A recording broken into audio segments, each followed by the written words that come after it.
আয়াত ১০ قال رب اجعل لي آية قال آيتك ألا تكلم الناس ثلاث ليال سويا। অনুবাদ জাকারিয়া বললেন, হে আমার রব, আমাকে একটি নিদর্শন দিন।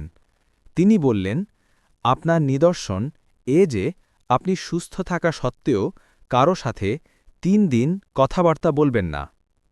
তাফসির ১ নং ফুটনোটের বিবরণ। সাউইয়ান শব্দের অর্থ সুস্থ। শব্দটি এ কথা বোঝানোর জন্য যুক্ত করা হয়েছে যে জাকারিয়া আলাইহিসসালামের কোনো মানুষের সাথে কথা না বলার এই অবস্থাটি কোনো রোগবশত ছিল না। এই কারণে আল্লাহর জিকির ও ইবাদতে তার জিহ্বা ৩ দিনই পূর্ববৎ খোলা ছিল, বরং এ অবস্থা মৌজেজা ও গর্ভসঞ্চারের নিদর্শন স্বরূপই প্রকাশ পেয়েছিল। ইবনে কাসির।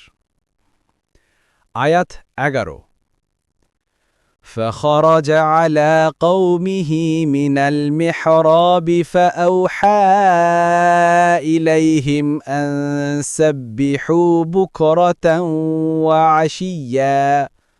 অনুবাদ তারপর তিনি ইবাদতের জন্য নির্দিষ্ট কক্ষ হতে বের হয়ে তার সম্প্রদায়ের কাছে আসলেন এবং ইঙ্গিতে তাদেরকে সকাল সন্ধ্যায় আল্লাহর পবিত্রতা ও মহিমা ঘোষণা করতে বললেন।